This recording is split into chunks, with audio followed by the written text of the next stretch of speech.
Hello, everyone. Welcome to another episode of the Good, Bad, and Ugly of Business podcast. I'm your host, Catryn Becker. I love to bring you guys the best people because there's so much that we can learn from our success and from our failure and from all of the bumps and bruises in between. Because while a smart person learns from their mistakes, a genius learns from the mistakes of others. And I'm very excited about today's guest, and I'm going to give a little background of how this meeting even came to be. But first, I want to say Matthew Heath of Lights Follow. Welcome to the show. Thanks. Thanks for having me. It's great to be here. So I texted this information that I'm about to share to you, but I want to share with the listeners. So on Instagram, on TikTok, whenever you create some sort of content, it always suggests these are some songs that you might like to use to accompany it. And I love music so much, and I think it does so much to transform the feeling and the emotion that I'm trying to, portray in any content I created. And your song, Live Your Beautiful Life, came up. And of course, with the title and kind of who I am and what I believe in, I was like, ooh. So I listened to it, and the melody is fantastic, but it was the lyrics that really grabbed my attention. And so I've been listening to this song. It's been on my Spotify playlist. It's literally been in my daily rotation for months now. And it was kind of this inspiration where I was like, who actually sings this? Like, how come I don't, who is Lights Follow? And that's when I started looking into you guys. And I was like, oh my gosh, this is incredible. And so why don't you share why it's so incredible? Um, I mean, the song is, Lights Follow started as myself and my partner, my songwriting partner, bandmate, Gray Griggs. And we released this song like in 2017. I mean, it's not new. And um about 2 years ago, Gray passed away, just completely out of the blue, unexpected. I mean, he was 35. I mean, this, perfectly healthy. It's just like one of those things that you hear about, but you don't like. That's like, oh, that doesn't happen in my circle, but it did. And was so special about this song going viral was that new people would like hear his voice, would hear our song, and it like I've gotten so many messages where people like tell me how much it like brightens their day. I've gotten messages from people saying that like I didn't feel like living much anymore, but this song like helped me out of a hole, Mm. which is crazy. Like my fifth grade self of like, oh, I want to be a rock star. Like that's like the stuff that you do this for. You know what I mean? You do this because you want to like inspire somebody the way somebody else, another band or music did to you. And so for me, it's like I would talk to Gray's with Gray's wife, and we would talk about legacy a lot and how, you know, it sucks that he won't write another song. You know what I mean? That he won't sing another new song. And but it's like there was this, portal opened up, and it was like, well, that's okay because this song will live on and his legacy will live on and his voice will live on Absolutely. through these songs. You know what I mean? And just like the Lights Follow, our kind of thing is just kind of like the ethos is just existential. It's, you got this, like it's gonna be good, we just keep going, kind of. That's kind of the vibe. If I had to distill, the band down to, my elevator speech of what our lyrics kind of stem from. But yeah, so it's a huge deal for me that Gray lives on like this, and new people hear his voice. I mean, it's crazy at this point. There's like 1.5 million TikToks, and there's like it's like 700K reels using this song. And I know most people don't know this. You know what I mean? They don't know this story. Um, but for people like you that like take an interest and then like go and look around and then like make it means so much. It's like because people are like, I love the song, but now that I know the story, I just like love it even more. And Absolutely. Yeah, it's just awesome. It's awesome that it's one of my favorite things about art, that like you can have a legacy that carries on, and it's not just like a self-serving legacy, but it's like a legacy that can help, it can serve other people, right? It's Yeah. like in service to other people, and which is awesome. And so, Well, what I think is so great about it, and how it applies beyond art, is that most people give up too soon. It's mm, not that they're not doing the right things, or that that ever idea that was on their heart to do isn't the right thing. They just give up too soon because they're not seeing the traction that they expected, because we live in an instant gratification society. So I really love and latched on to the idea of something that you created all those years ago, which I mean, who knows what you felt about it when you created it, right? Like, did you think, yeah, this is going to be a jam, or I was it mean, just, I feel like we knew, I feel like we knew it was good. Like we're like, yeah, this is a good song, but it wasn't like, never, I wasn't like, oh yeah, this is gonna go viral in however many years and become a thing. No, I never. But I mean, I think when we're writing stuff, when I'm writing stuff, I have a like an inkling or an instinct or a feeling when something makes me feel really compelled or good. And what I've learned over time is that like if I feel super excited about it, then that usually translates to some sort of audience, right? yeah, And then from if one it's to the many, right? yeah, exactly. And then but and to speak to like the quitting too soon thing, like sometimes, because I mean I've been producing records for like full time since producing and being an artist and producing other people's records since 2014. So music is my full time career, I guess, for 10 years now. And um people are like, how did you do that? Like, how did you make this a career? How are you able to transition out of having to like work other jobs, or like I worked in restaurants for a while and stuff like that. And they're like, how did you do that? I was like, well, honestly, that I don't think there's anything special about me. I was like, I I just didn't quit when people dropped off around me. I was like, that's my secret. There's nothing crazy about it. It's just like you like you have to hold on like just a little bit longer every time, and then it's hard to go so long without reinforcement, right? It's like you feel like you haven't gotten a win, but it is important to cling to wins. Like this is a win, like this situation is a win for us. We've had other wins, we've had other cool things happen with this project. But I mean I can attest to that. Like if you're focused on something and you're aiming and moving towards it, like quitting too soon is the best way to mess it up, Right. so. And And that's when then all the self-doubt comes in, that all of the things, or I think what also gets people is getting advice from other people who don't necessarily, it's not their dream, right? mm, So it's so easy for them to say, well, you should do something else, because they know in their self that they couldn't do what you're doing.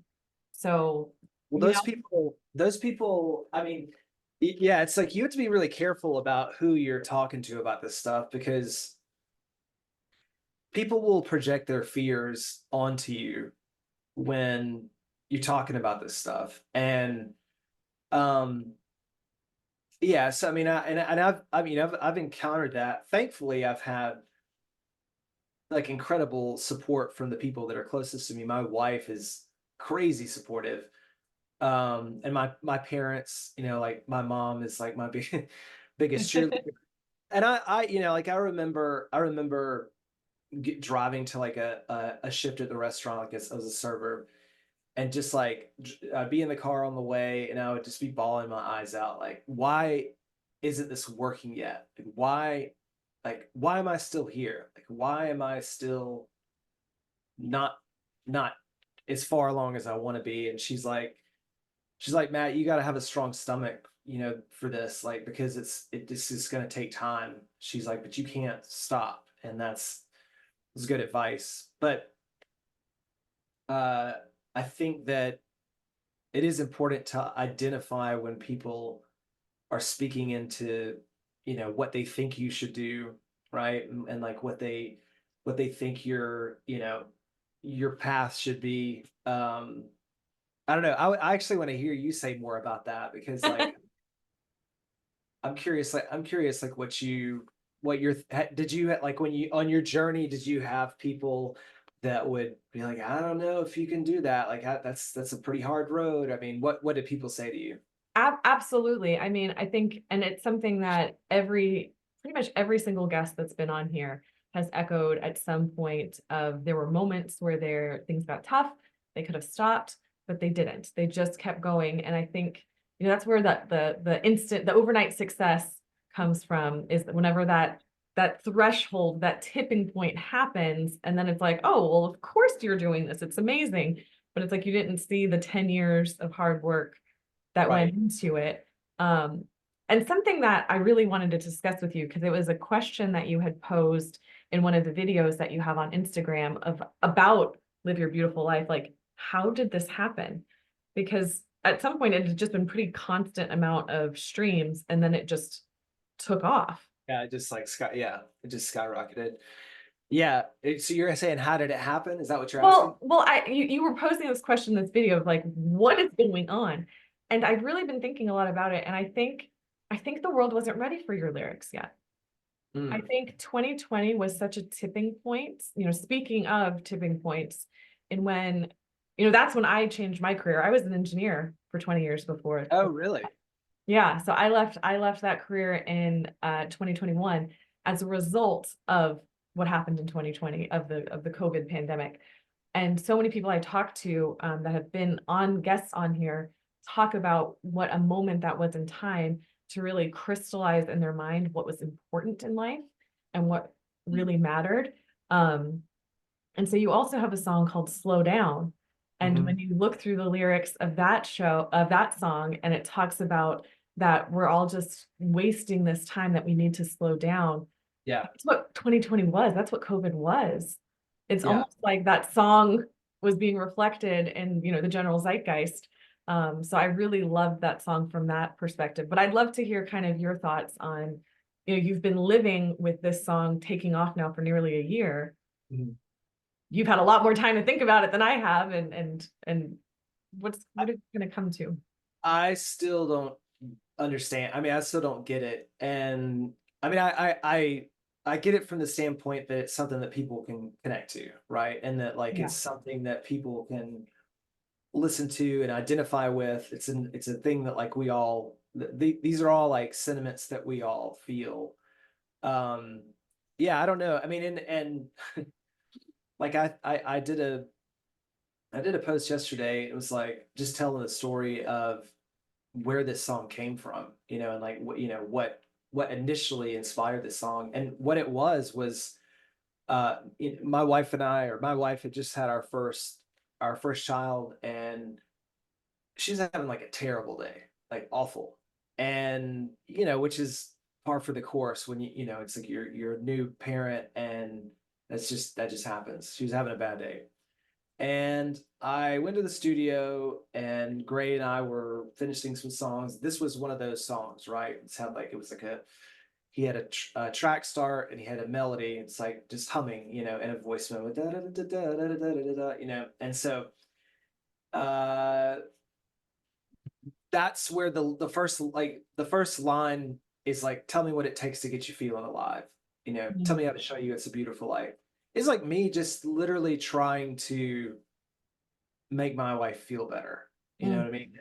That's it, and that's it. And Maybe so that's how we all connect with it so much. It had I such think pure I was intent. just gonna say, I just think that I tend towards like conversational kind of lyrics. Like I like to write lyrics that feel like something that I would say to you right now, instead of something that feels uh I guess overly grandiose or whatever. Mhm. Sometimes, sometimes your choruses have to do that because it's like, oh, it's a chorus, you got Yeah. to make it do the thing. But um, you know, that's something that I would say to my wife, like, tell me what do you need me to do? Tell me what it takes. And so I think maybe the conversational nature of that, is something that speaks to people. Same thing with Slow Down. I mean, that was written almost around, probably in the same month or definitely around the same time. And Slow Down was like, that was like a note to self, right? Because we just Mhm. had our first son,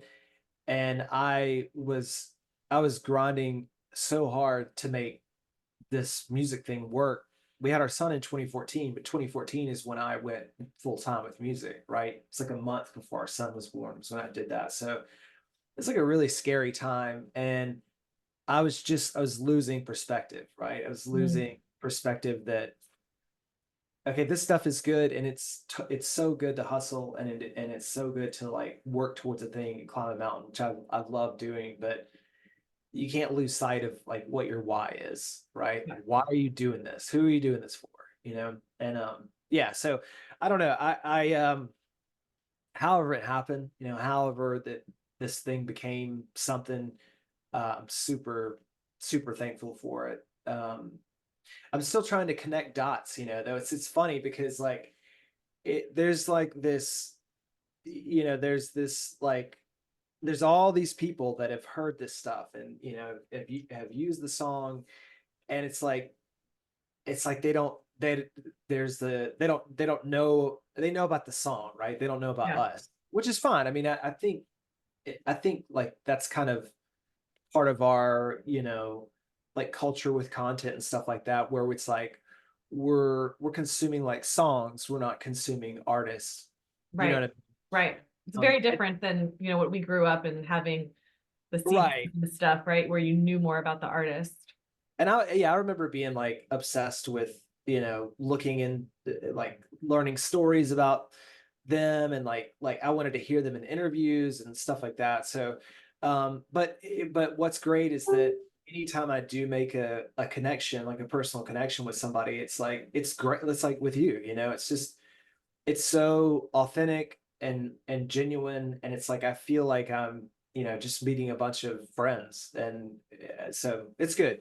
So we're doing it one at a time, you know what I mean? We're making the connection, but the song is a great icebreaker. It's like, hey, you used my song, thank you so much. It's like, so Well, I know I've been, definitely singing its praises, but I want to take this back a moment just to talk a sure. bit about Gray Briggs, and what it was like to suddenly lose your partner. Because I mean, that can happen in any part of business. You're creating this stuff together. How do you move forward? Because, from what I understand, how you guys worked is you did the lyrics, you did the melody, and how you come together to bring those two halves to a whole, and you lose Yeah. your half. Like when the pandemic happened, we had already kind of slowed down a lot anyway. We didn't release that much through the pandemic. And um so it was like, and we weren't even doing that much Lights Follow stuff at the time, honestly. It sort of fizzled.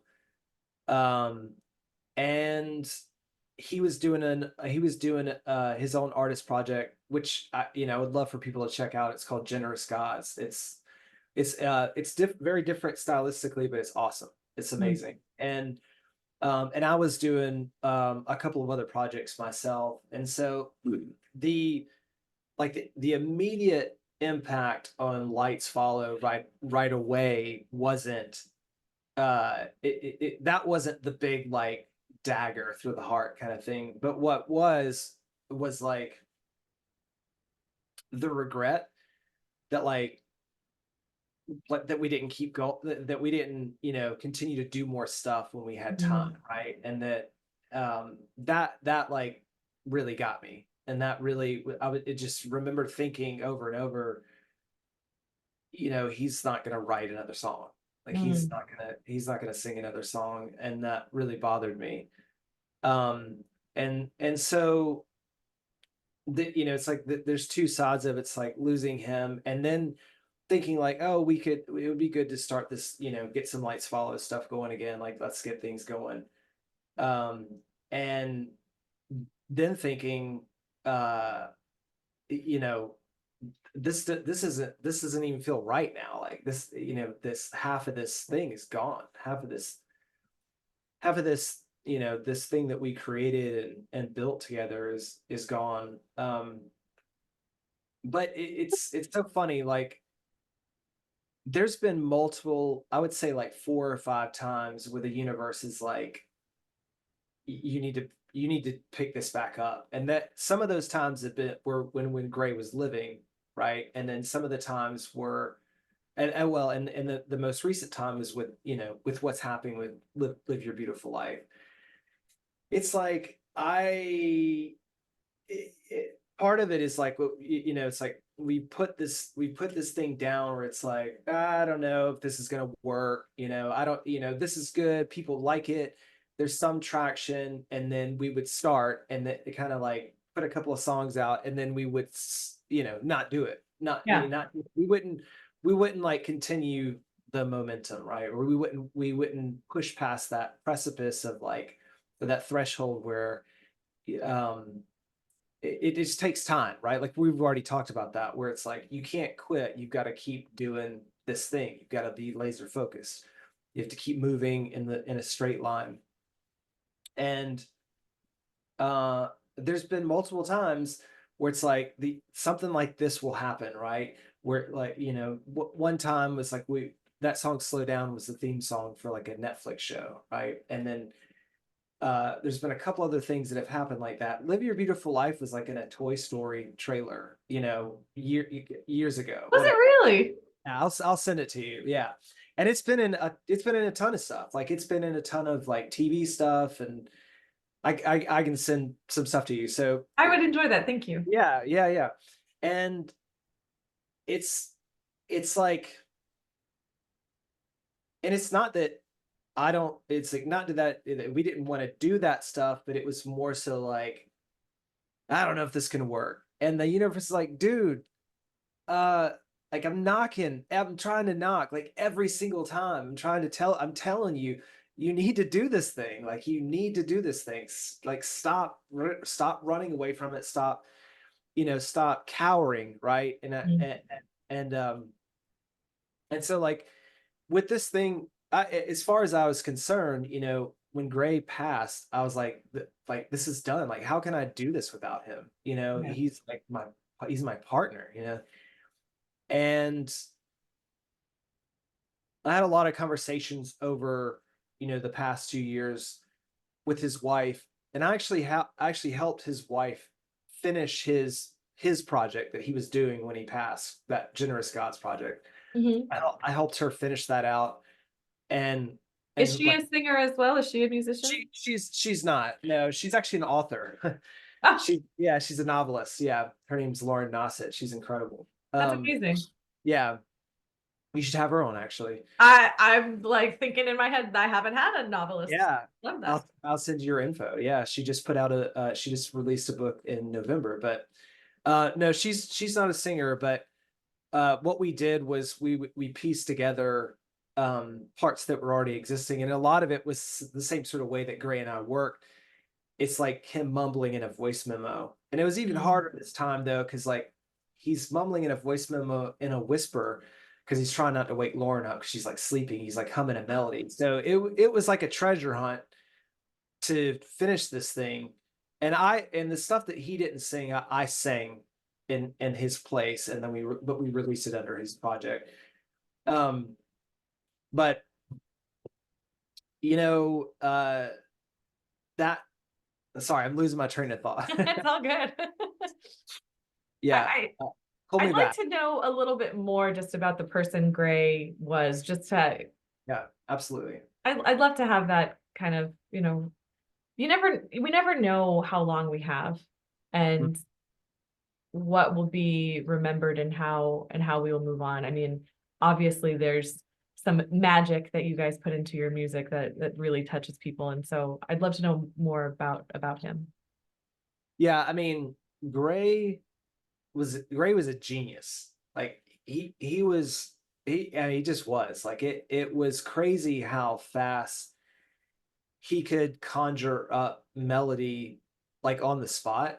I remember I remember we did a session. We had a couple of like K-pop songs. We wrote a couple of K-pop songs for artists like that did K-pop, whatever. And I remember being in a session with Gray in LA, and somebody's playing a track, and they played all the way through, and what he would do is he'd like sneak in the corner, and like he'd have his phone like this to do like a voice memo, right? Yeah.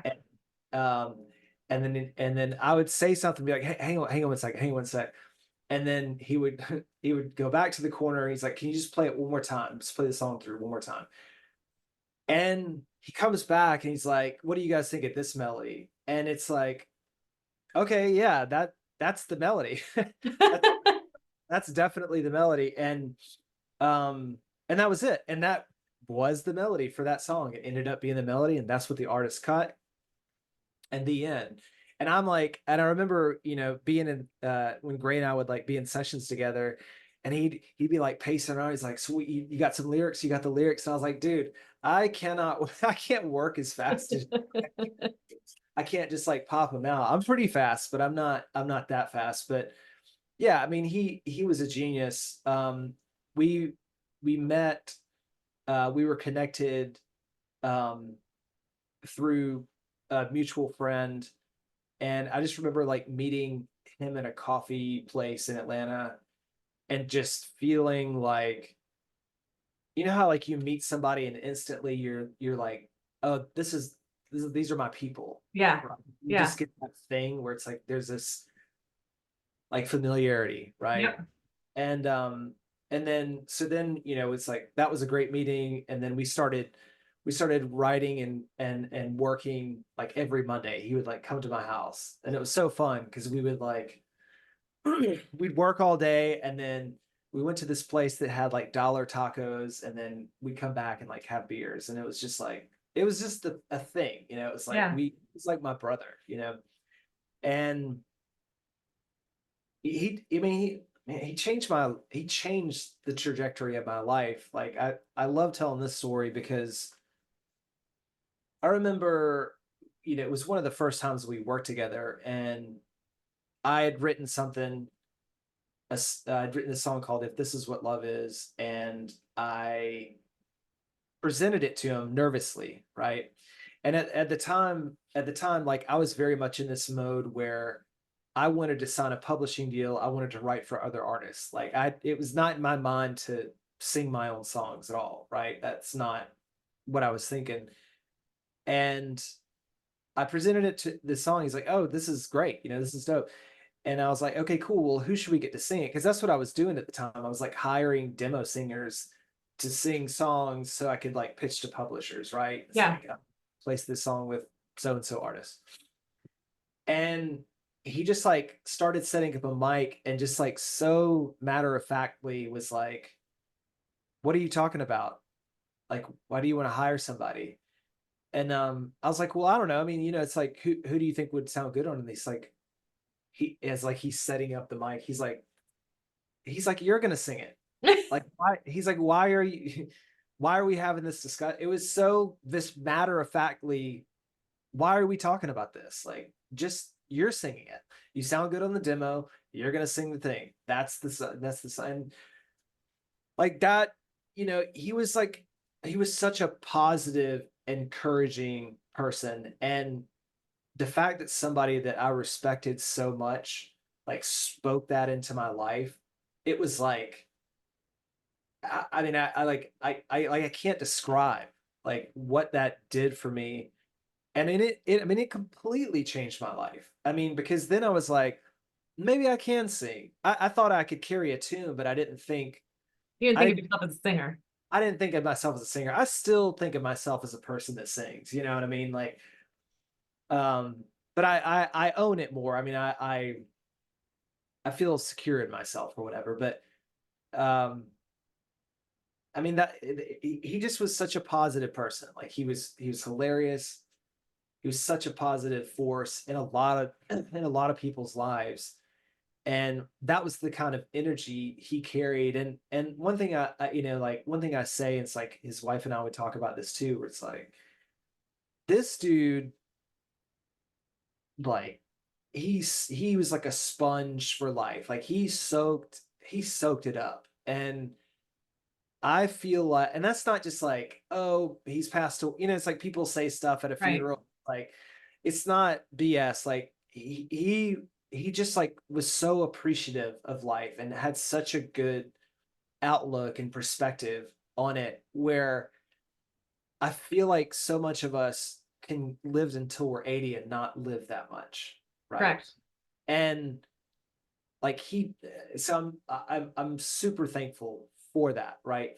Even though like he was here on this earth for 35 years, he he outlived people that were older than him. I mean, I'm telling you, like that was his life force. That was how he was. And it's so strange, like, because uh for most of the time we worked together, we lived in different cities, including, but oh well, he lived in Virginia, and then he had just moved back to Atlanta, but it was still during the pandemic, so we hadn't seen. I mean, I want to say like a month. It was like not there long, and we hadn't seen each other. But we were like texting, and it's like we should do something. We should go, whatever. We should go hang out soon in person.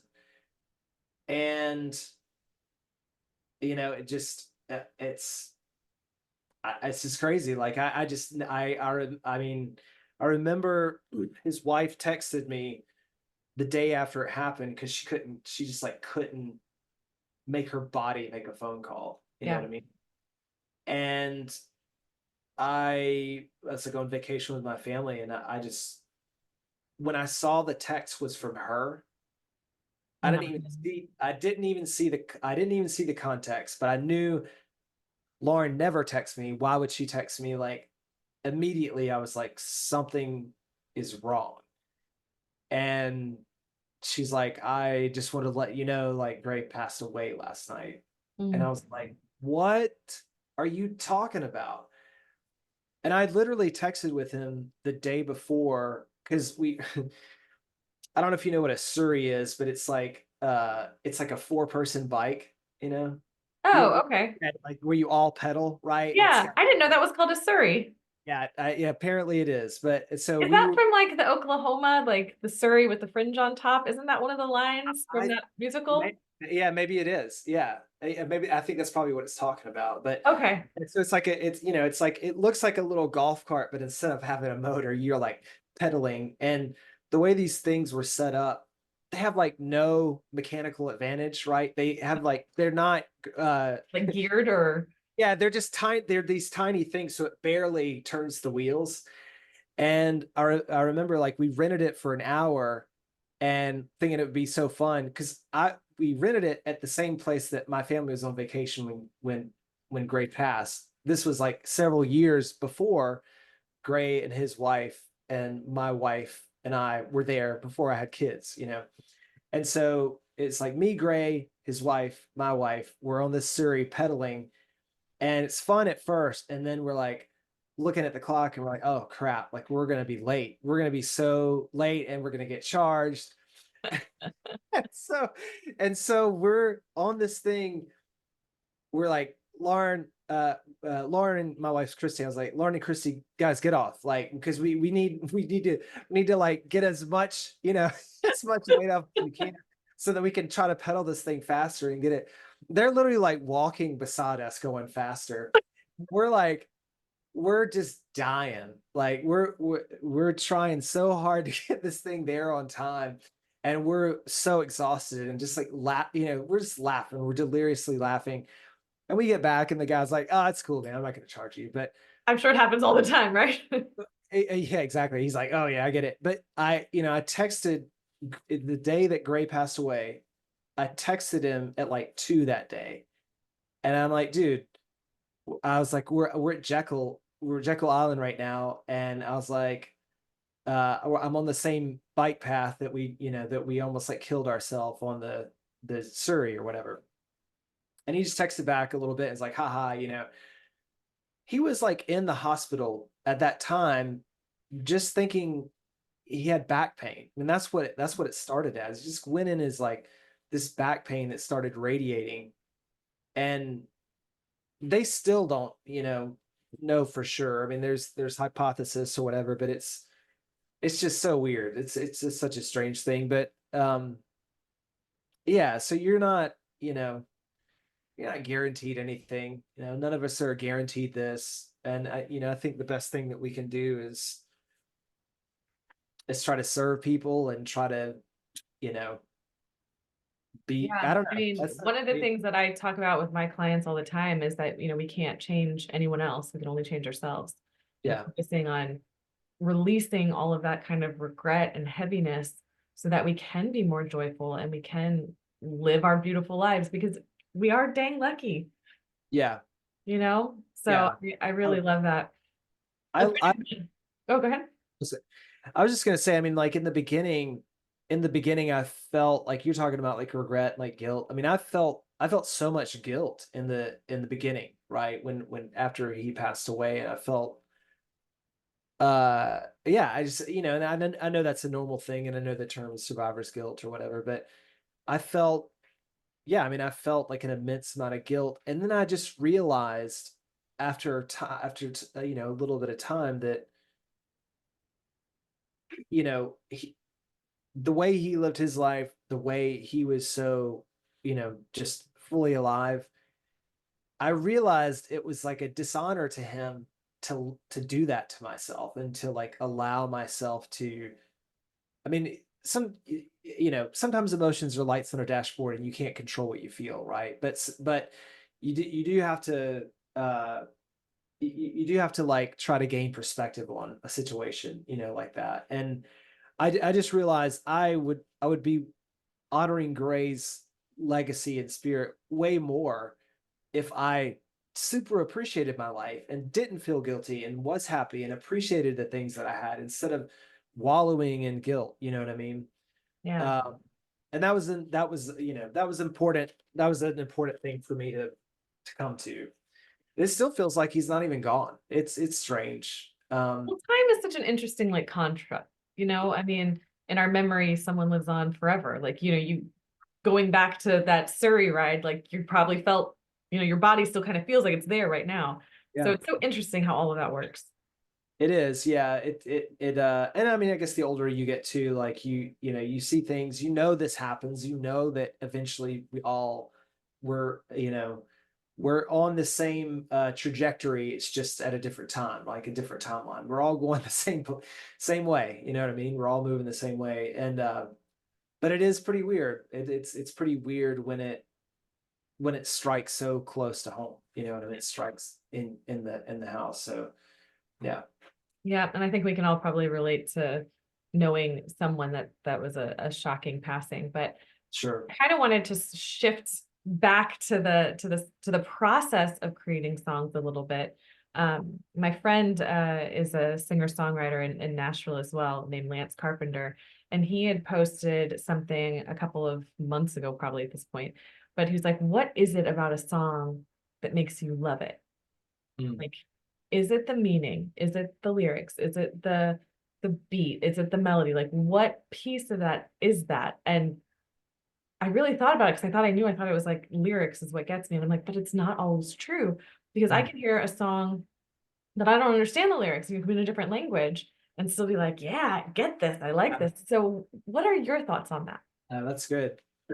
Um, so I am a lyric person. If I'm in a room, if like I'm in a session with another artist, or if I'm writing for my own stuff, like I'm the person doing the lyrics, right? Usually, right? I mean, and other people too, but and I love lyrics so much, and it's so fun to try to figure out this puzzle. All that being said, I think that the melody is God, always, and I think it starts there. I think that when you hear when you hear a melody, that like that breaks your heart, or it hurts your feelings, or it makes you feel some sort of way, that's like that's the building in my mind. I mean, what do I know? I'm just some dude, but like this is how it makes me feel. This is my humble opinion. Okay. So it's like in my mind, the melody is like the big base, like the strong foundation, right? But then when you lay some lyrics on top of that melody that like are it's like it's like, this interlocked puzzle where the lyric just works so perfectly with the melody. It's like, wow, Mhm. that melody hurts my feelings. Whoa, those lyrics really hurt my feelings. Ouch. Ouch. So I mean, I think it's a tandem thing, but I think that really good lyrics are done a disservice without a great melody. Does Mm. that make sense? Yeah, it does. Yeah. So I mean, I think, yeah. So I mean, process wise, like even as someone who's a lyric person and I love writing lyrics. I mean, the process for me always starts with melody, and that was like that's how we did it with Lights Follow when Gray wrote all the melodies. It's just like it was always a voice memo with him just humming some gibberish and the melody, and that would always if it when he was on one and he caught it, I was like, oh, this makes it instantly makes me feel something, and just random words start to free associate out, and you build a story a lot of times around just those. A lot of times I don't have an intention when I'm starting something. I'm just letting something spill out, and like, oh, I could make a story out of those two words. You know what I mean? I could Yeah. craft out of that. And I think like I don't think that's I think that might feel like, oh, you're crafting a story out of two words and you didn't have an intention. But I think if it's all spilling out of and you're just letting it spill out of you, then you're going to tell the truth in some sort of way, right? It's so it's not like contrived is what I mean. No, I Sometimes get that. yeah, so I yeah. get that. I mean, music is just so transformative just in general. Just the alchemy of bringing in the melody, the singer, the lyrics. It's all frequency, even if our words have a frequency to it, and how we get goosebumps, how we feel it in our Yeah, bodies, we totally. feel it in our soul. Totally. Yeah, it's such a it's such a it's still I still don't it's magical to me. Like it's like fair I don't know. Like I don't understand it. Like I still don't understand how it does that, but I'm obsessed with it. I'm Yeah. obsessed with like trying to capture that over and over and trying to do that thing, and especially when there's connective tissue to other people that I don't know, and like I something that I worked on made them feel some sort of way. That's crazy to me. Like Wild. I maybe a bit of like maybe a bit of like imposter syndrome, on my part, where I'm just like I'm always very surprised when somebody feels something from anything that I've worked on. And I'm like, oh really? Like okay, like I'm very, I don't know, but pleasantly surprised and humbled and appreciative that people feel stuff from that and can get something out of it. Well, I love where you're going with the new stuff. And thank you for sharing kind of your journey on how Lights Follow kind of started and the ups and downs that you experienced along the way. Because the latest song that I'm loving that you released was Be Bold. Oh, Um, thank you. and so I'd love to hear more about, as we're wrapping up, kind of what's next for you and what's next for Lights Follow. Oh yeah. Well, I find, like I was saying before, it's like I finally gave in to the the universe's prodding and knocking and whatever you want to call it, and I'm excitedly, full force all in on Lights Follow now, and we've been releasing a song every week and intend to release a song every week this whole year. So, and maybe Awesome. and indefinitely, yeah. So I mean, um, yeah. So just doing that. I mean, I'm I'm doing songs with a lot of great friends. You know, I'm doing a lot of co-releases and songs with other great producers. In fact, to Be Bold, Be Brave, I worked with a producer friend of mine. His name is Torrin Dennis, and I'm just thankful for like I'm thankful to continue to have like these partnerships with people, and it's there's something special about doing something with somebody else. I mean, I can do 100% or song, but it's like when I'm able to work with somebody that there's chemistry, like the chemistry that Gray and I had, and that was a special thing. And I mean, I think that was like a once in a lifetime thing. The thing that we have. Um, but yeah, I mean, I'm just moving forward. You know, aim for the stars, I guess. Yeah, but yeah, that's I just want to keep my main thing is like the ethos behind what we do is like I want the music to, you know, serve people. I saw this thing, this content, something that somebody said. It was like you need to stop thinking about your art or your music as um asking somebody to do something for you, like please listen to my song, please listen to this, please consume this thing that I'm putting out. You need to stop thinking about it that way because you are going to feel cringe. Like I have a hard time, you know, the idea of self promotion is something I have to push past a lot. And he was like, instead, you know, if you can think about what you're doing as something that is of service to people and is something that like they can take something from and feel something from and work something out from. And I was like, I can get with that. You know what I mean? Like that is a mission statement that I can very much get behind and to be of service to people. I love that. I want to do that. And that feels less cringy to me. You know what I mean? It feels like, oh yeah, okay, I can get behind that. If part of it still feels like uh it's like a little grandiose speaking about yourself and your talents or whatever, but I have to get over that. You know, it's like the the I guess the world or the market I guess has spoken in somewhat and said, hey, we feel something from what you do, and I say, well, okay, cool, thank you for feeling, and I'm gonna just keep trying to help make you feel stuff. That's it, I guess. I mean, isn't that kind of what we're all here to do, is how we interact with one another and how we feel from leaving that Yeah. interaction? I mean, wasn't it Maya Angelou or somebody who said, you know, people aren't going to remember what you said, but they'll remember how you made them feel. Oh yeah, that's good. So So true. So true. it's so true. And Matthew, thank you so very much for Thank you. sharing Oh, all of this. I've really enjoyed it. I'm really looking forward to continuing to listen to your music because I do enjoy it so deeply. Where are your songs going to be? Where can the people find them?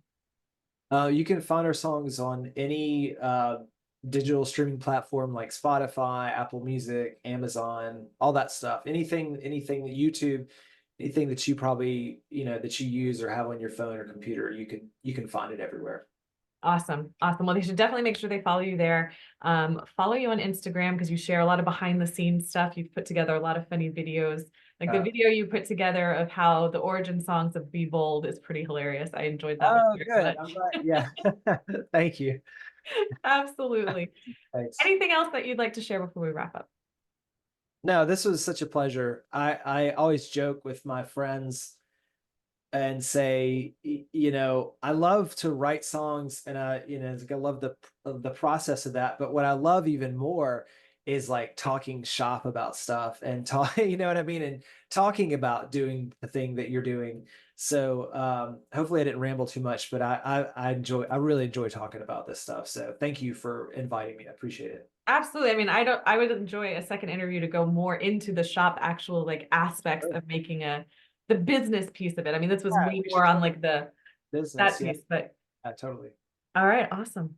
Well, Yeah. thank you so much. I'll have all your information in the show notes. Thank you so much. Cheers. To the listeners, thank you so much for being here. I hope you enjoyed this episode. Please make sure to like, share, and subscribe so we continue to bring amazing guests like this one. If there's somebody that you're curious about that you want to know more, please reach out. I'd love to see if I can get them as a guest on the show. Until next time, everyone, take care.